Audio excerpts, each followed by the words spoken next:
Click off, click on. We just did the base face. We used the Swan palette for the cheek situation. City Beauty Plumping Lip Oil. Put that on. And I mistakenly primed the eyes after I did my brows. And I'm just like, what am I doing? So then we put this shade on top of it just so my mobile lid wouldn't stick to part of the hood. So we're pairing two palettes today. And this one is Swamp of Sadness. I keep wanting to say Swamp of Sorrows, but it's Swamp of Sadness. And that's where we pulled this one from on the lid. And I am glad that it didn't show up much like a color.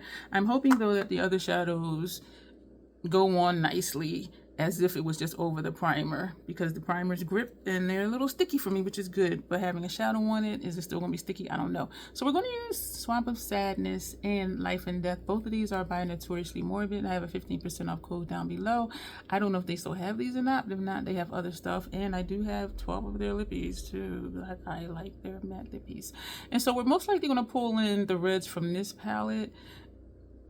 I like this palette. Sometimes I think to let it go, but then I look at it and I use it and I'm like, girl, no. And it is unique to my stash. It is. This is just all sorts of goth and grungy goodness. We could even go vampy if we just use the black and browns from this one and pull in the reds from this one. Excuse me. That would be for another day. I need to write that down to do that another day. But for right now, since the eyes are already primed, we're just going to jump in with this look.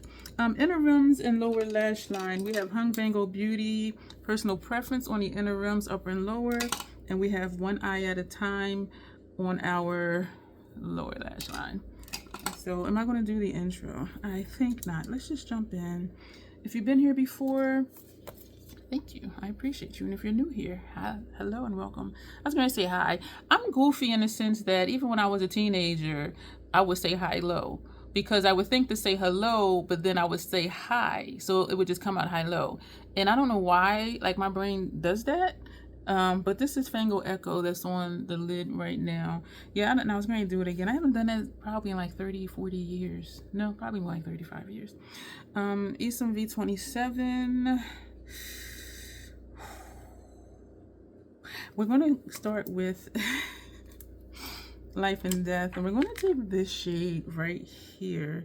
Actually no, we're going to take Moonchild, because I always forget what it looks like.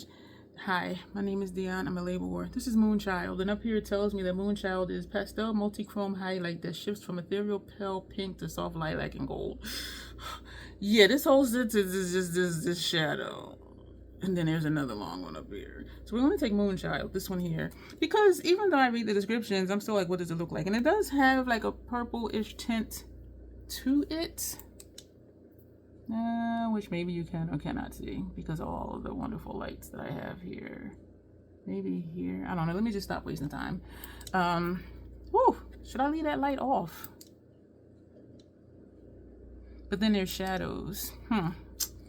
So Moonchild, yep, it's purple.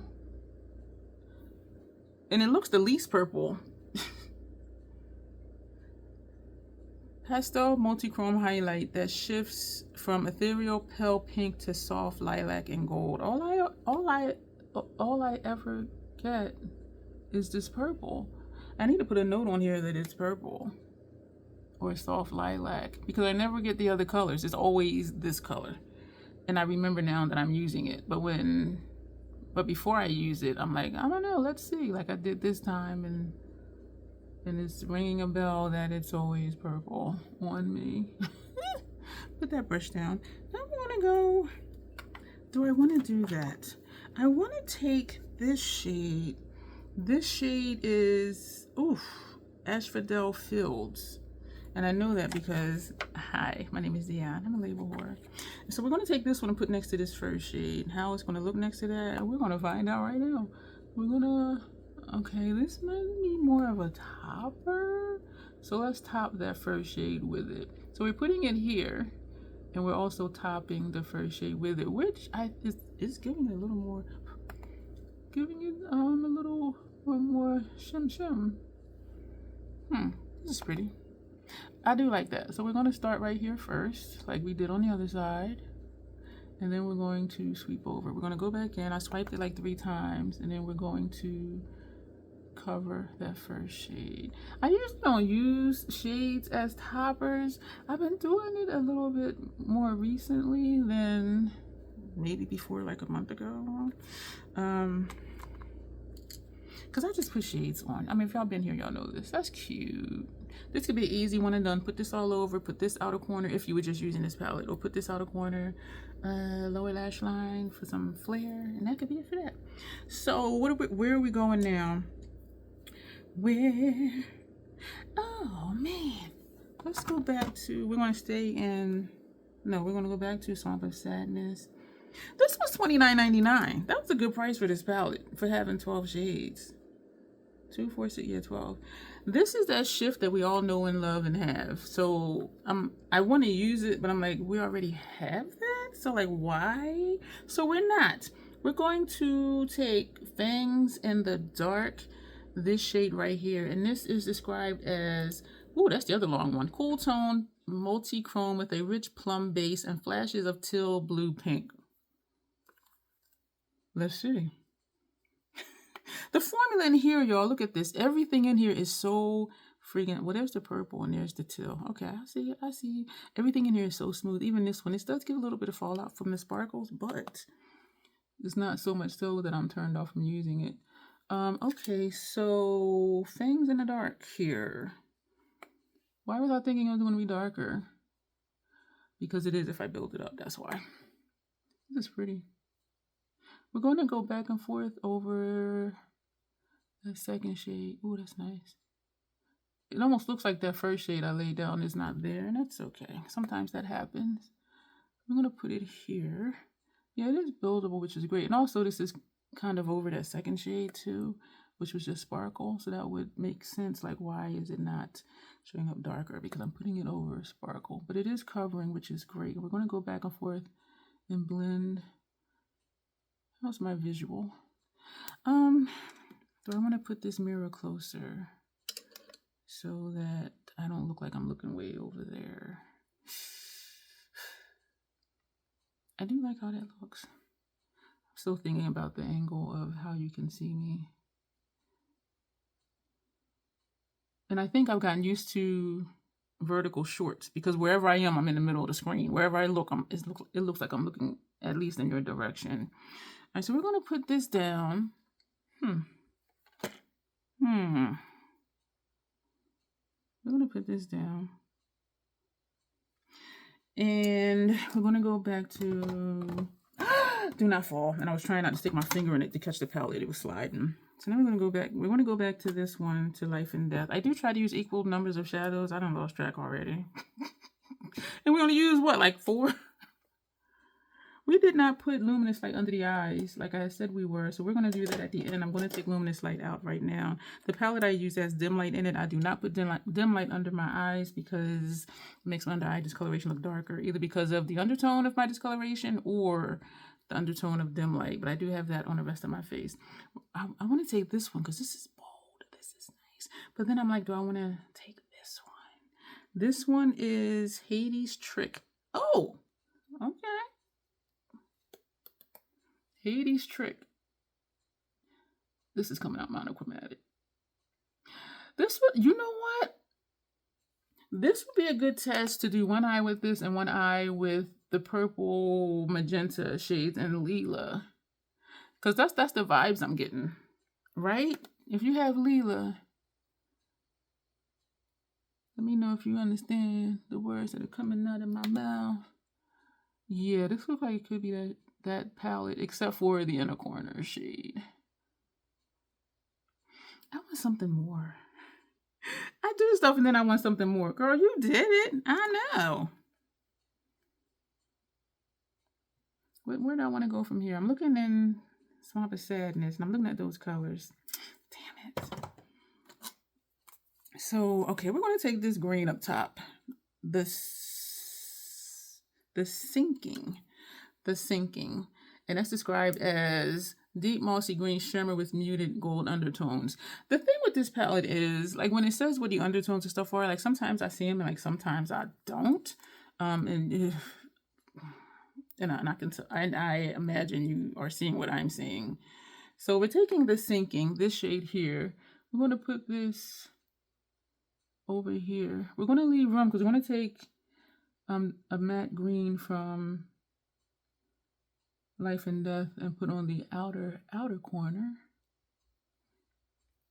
I realized lately that I like pairing palettes. Because initially, well, when I started tracking usage and making sure I use all palettes within a certain time frame, I would pair them just to use them. But it's interesting to me though, because when I do pair them, I pair them with another palette. Excuse me, let me back up. I will pair a palette with a palette that is not the same color story, because if you do that, you can do that look with just one or the other. And so I find that I do like pairing because it gives me something new. It makes the palette fresh again, because the look I'm doing pairing the palettes I cannot do unless I pair those palettes. You know what I mean? And so it gives new life for me to a palette, because it's not something I could just do with one or the other. You know what I mean? I hope that makes sense. I feel like that was kind of convoluted. So we're just taking a little bit like up here. Yeah, so I do actually like it. And then sometimes I'm like, okay, am I cheating? Am I pairing just to cheat and be like, yeah, I use, such and such palette. But then as I'm sitting here talking to you, I'm realizing that I don't feel like I'm cheating, because it is exciting. Like, okay, what can we do with this? Or even seeing how this is monochromatic. I didn't want to do that, but here we are. I do like the look.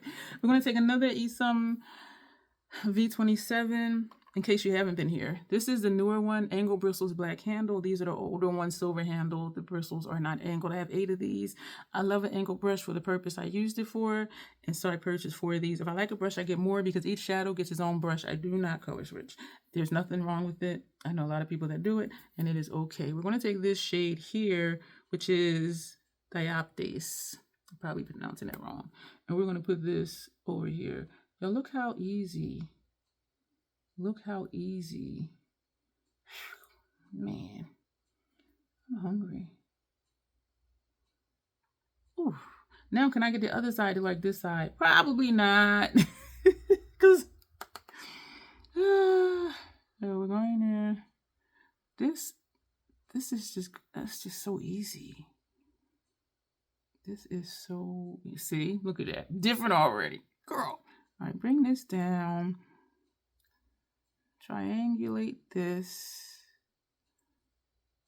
Okay, so now we just gotta bring the other side out a little further. I like this side better actually, because it is further out and it fills in more of the space up here. So we're gonna just take whatever's left in the brush versus this being down here, because I'm used to this shape. I just want this to be straight. So we're going to tap in lightly one time, and we're going to make a point right here and then triangulate that, and making sure we're blending it inward. I think I'm going to put a red on my upper lash line.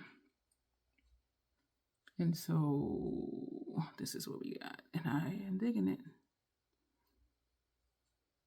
Can't do this with Leela, not with this green. I'm missing Biba, y'all. I am seriously missing Biba. And I was talking to a friend the other day, well, chatting, and saying part of me is like, just go ahead and use the dramatic palette again from Natasha. And part of me is like, why force yourself to? And part of me, I'm just curious. Like if I layer, that type of thing, like what else can I do with it? But I don't want to have to layer. That's the thing. I don't mind layering, but I don't want it to be a requirement for me to get the looks that I want to get out of a palette. You know what I'm saying? Because that would deter me from using it. Okay, well, I have to do this if I want such and such, versus just putting on whatever I want to put on, and it does what I want it to do. We're going to put this brush back, are we? No. This is the Esom V31. I use this a lot to just blend out this top line, and it does move the color up. And so I actually don't think it really needs it, but we're going to just do it a little bit. And I'm saying I don't think it needs it because there is just a small space between where the color stops and my lashes are. And because of the eye primer and the paint pot, it is some color there. The Fenty eye primer is called Invisipink, that has a pink tint to it. And Groundwork Paint Pot, when I put it on, it just kind of blanks out the discoloration on my inner lid. And so even though it doesn't show up much as a color, it is a color. You know what I mean? And so just that alone looks like there is a color there because it is. It's just not from the eyeshadow. But I still don't like to have a lot of space between the top line of my shadows and my brow. I just like it to be just a little line like that. And so that's just using a brush with no shadow on it. This shape for me is perfect for doing what I just did, and I use it mostly for that. We're going to, what did I say we want to put on lower lash line? I didn't, did I? We're going to, I do want to use that deep red from Life or Death, and we are going to use that deep red. We're going to take, how do you pronounce you? Uryn? Ugh, no, it's Auryn. Did I say that right? But that's described as antique gold metallic, this shade right here. I didn't realize how it sounded until I sounded it out. And then I'm like, no, I don't know. This is a Fenty 220 brush. I almost exclusively use it for putting shadow on lower lash line. This is great for cut crease because it's pointed. It's great for outer V for me because it's pointed. It's great for putting color under your brows because it's pointed for me. But I tend to just use it for down here. And if you're saying, why did you put color underneath your eye with a eyeliner gel pencil if you're going to cover it up? It excites me when I do choose a shadow to put on top of it because sometimes you can't tell, and sometimes the shadow will completely cover the color of the liner, and then sometimes it'll just turn it into a different color. And so I never really know, like, what is it going to look like when I put whatever color on top of it. And so it's like a subtle excitement of like, what is this going to be? And you've seen me do that with eyeshadow looks. Oh, what is this color going to look like? We put it here. Let's just do it and see. So it's just that thing of just trying things. And I'm thinking of Mirror right now from on Instagram. They're involved in a lot of the collabs, and there's 2 in particular, 3, I think, that we do. And she always says that she loves how fearless I am with my makeup. And I don't think I'm fearless with my makeup, but when I'm talking through an eyeshadow look here with you, I understand what Mare means. And I don't think they watch my videos, but I'm getting the feeling that I know what they mean, because just that, I don't know what it's going to look like. Let's just do it and see. Like, there's not a lot of hesitation. There's not any, well, what if this doesn't go? Or what if this, what if that? No, it's like, let's just do it and see what happens. And so I am starting to understand, like, why they say that. Even though they're just looking at, my creative looks on Instagram for a collab, they're not seeing me say, let's just do it and see. But I am understanding, like, why they say that, because I do just do stuff. And even with my creative looks, sometimes I have a slight vision of what I wanted to do. A lot of times, though, it just takes the life of its own, especially creative looks, because I'm just like, let's just do it. So I do see what they're saying. We're going to take this center shade. This center shade is Pomegranate Seeds, and this is a rich shade. Yeah, we're going to put red on our upper lash line, and that'll tie in with this down here. Oh, no. I was thinking super... What is it? Red Supernova, Super Wine Nova, something, that red lipstick from Notoriously Morbid.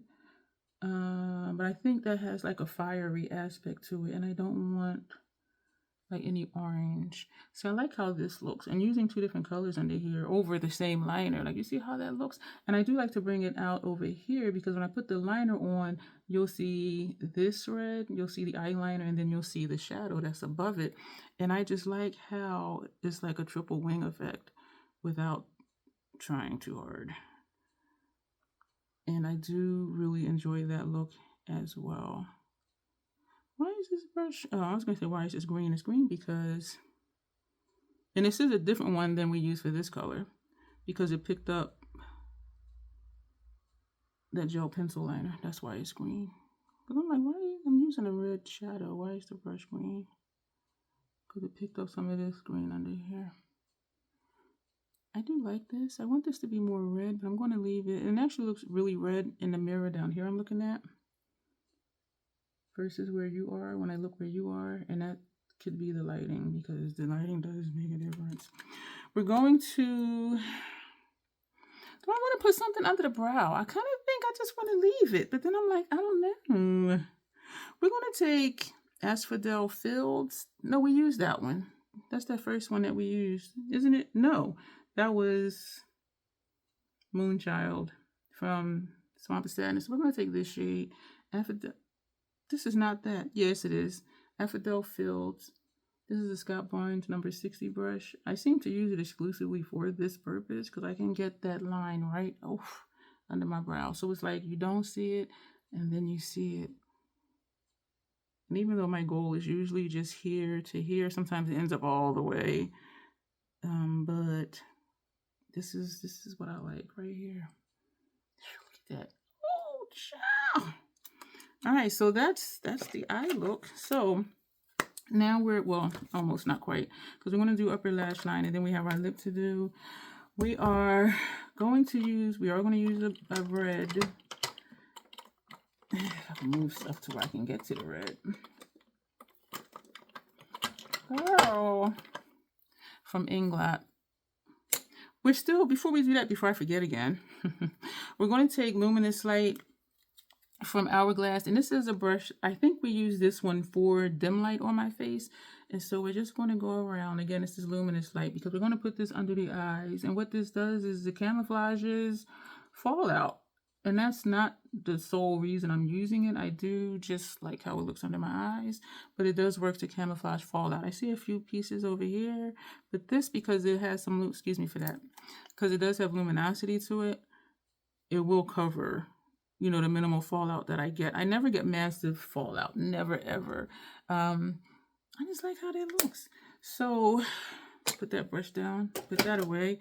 Inglot, they don't have names, they have numbers. This is number 79. We are going to, am I going to put Doryline in it? We're not going to put Doryline in it.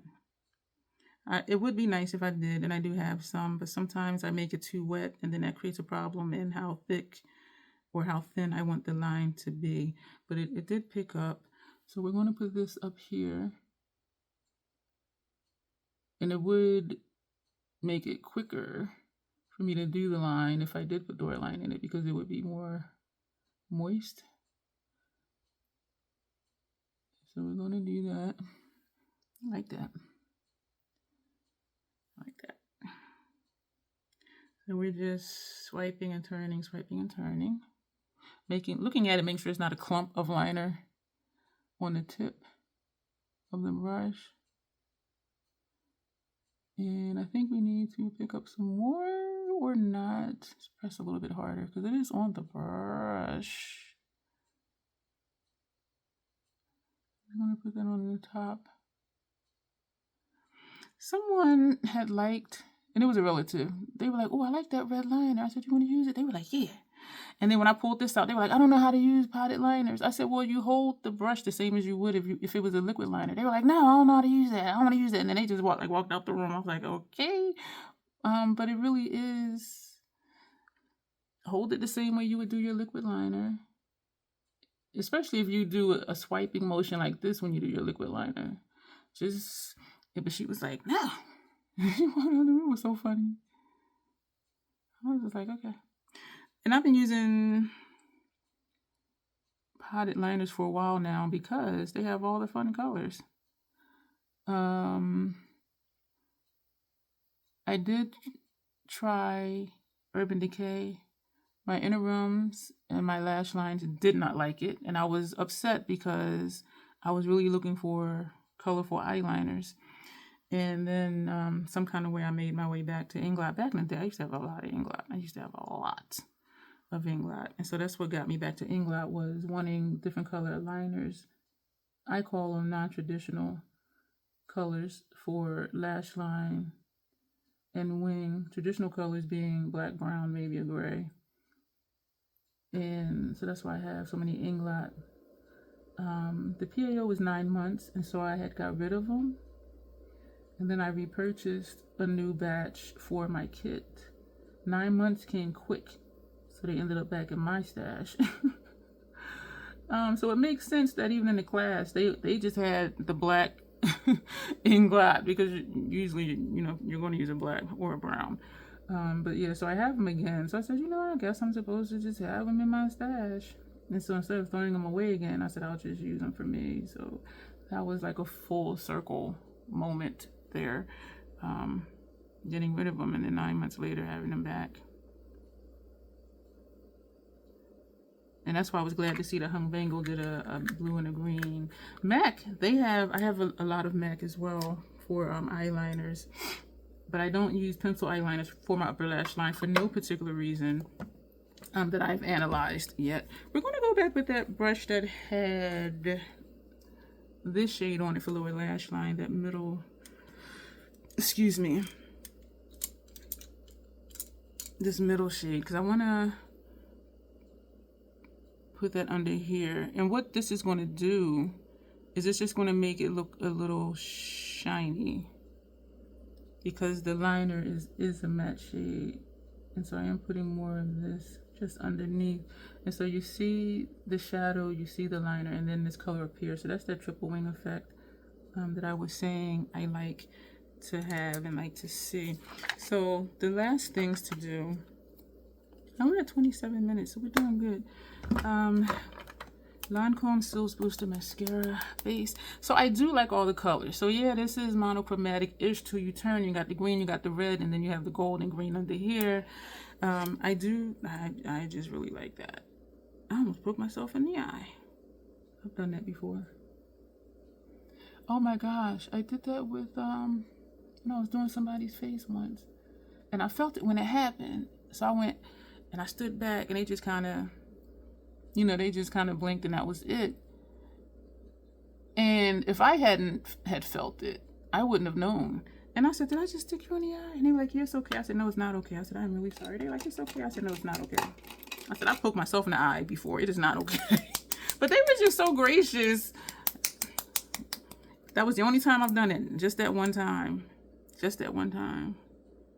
So now I actually use a mascara shield. Yo, those things come in handy. They come in handy, especially for upper lashes. And then just clean it after you're done with it. Those things are nice, because then you don't have to worry about, you know, am I getting close enough or whatever, or transferring up here, because the shadow shield, you put it here, the mascara shield, and then you just, and whatever it hits up here is going to be on the mascara shield. I really like those things. It took me a while to find them. I don't know like what word I was searching for or where I seen it. And I don't know if I got it from Amazon or Temu. I don't remember. But it came in a 2-pack, which was great. So one is in my kit and one is in my backups. Or do I have them both in my kit? I think they're both in my kit. Sometimes I forget where I put things. So I put it where my mascara is, actually. Because that's when I'll use this, when I use the mascara.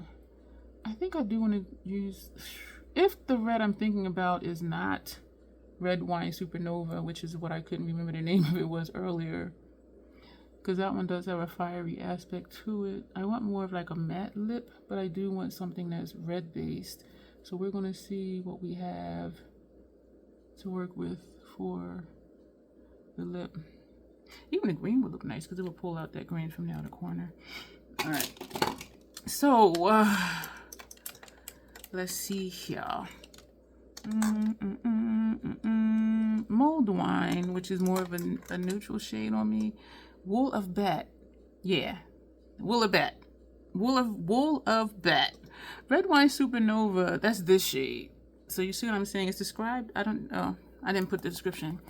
But yeah, so it has, and because it says red wine, okay, it's red and supernova, but it has like a fiery tint to it. Like it's, you know, orangey kind of tone tint, something or other.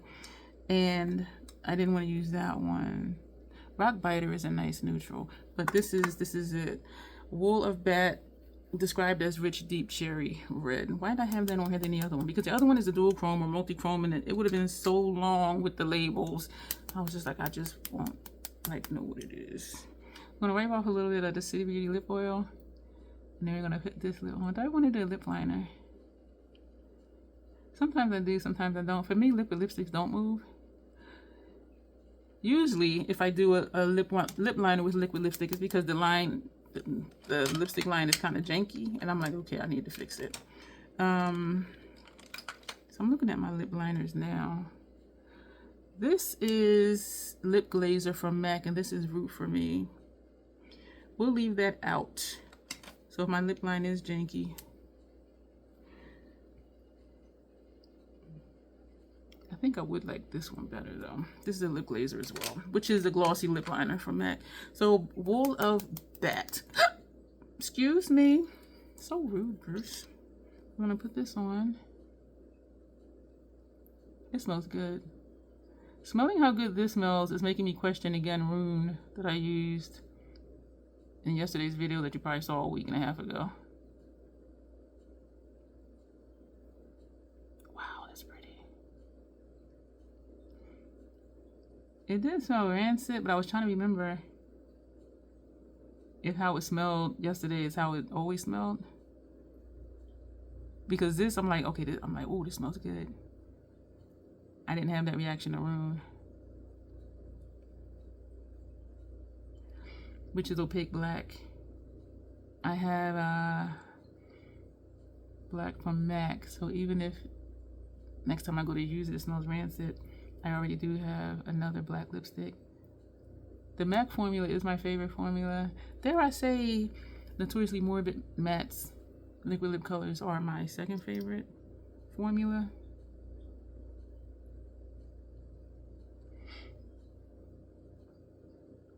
This is it, y'all.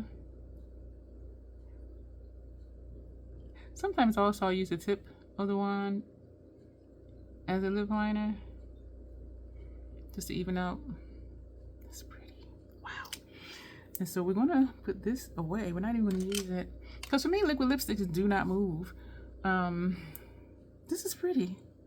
This is my happy face. So y'all, this is really good. And it does bring out the purples, which it didn't need to because it's monochromatic-ish. It ties in with the red over here.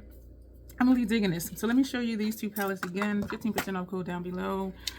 Swamp of Sadness. $29.99 it was for this. I don't know if they still have it though. I hope they do.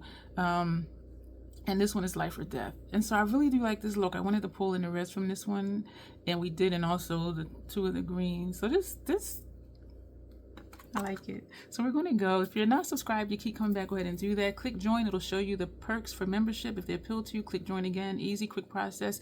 $2.99 a month. Cancel at any time. Like the video, hype the video, share the video. Thank you for being here. I appreciate you. And as always, self-acceptance, self-love. That is the Crazy Troll Nation way. See you soon.